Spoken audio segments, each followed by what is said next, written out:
The ability to transport yourself from one place to another is considered a necessity of life in this day and age. But for many people, our vehicles represent more than just simple tools of transportation. And that's what Rhonda, my Honda, was for me.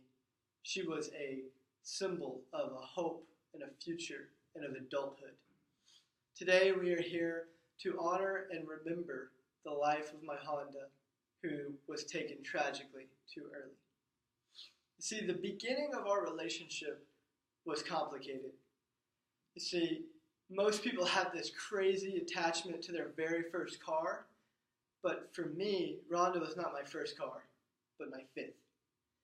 I have had many, many cars, and they have all not lasted very long, but the difference between Rhonda and those cars were I knew that they weren't going to last very long. I purchased them because I was in a fix, and I needed to just have something for a little while. But Rhonda was different. I knew that she was going to last. She had the potential to make it through. Rhonda symbolized adulthood for me for a couple different reasons.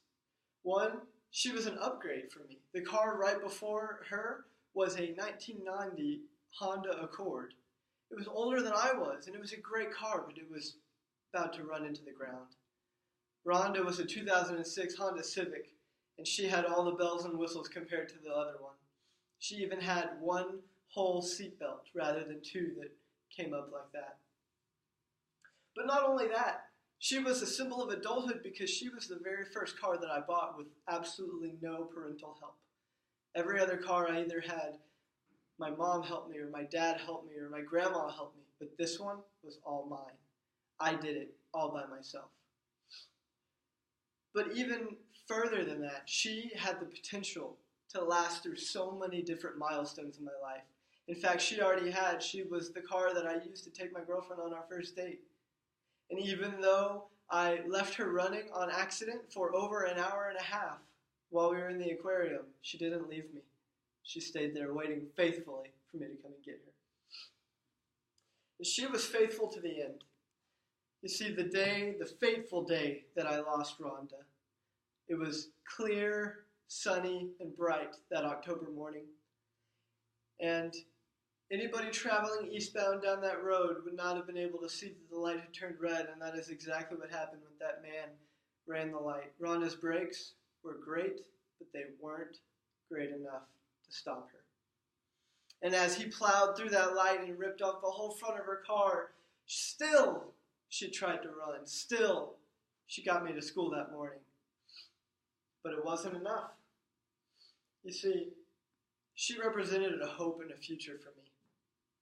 Because I had planned on her driving me home that day after graduation. I had planned on her taking me off on my honeymoon. And I had planned on even bringing my first child home in her back seat. But sadly, God had a different plan. And even though it was tragic, she saved my life by taking her own. See, even though it didn't happen as we had hoped, as I had planned, still I had a future and a hope because of her. Because she traded her life for mine by protecting me in that accident.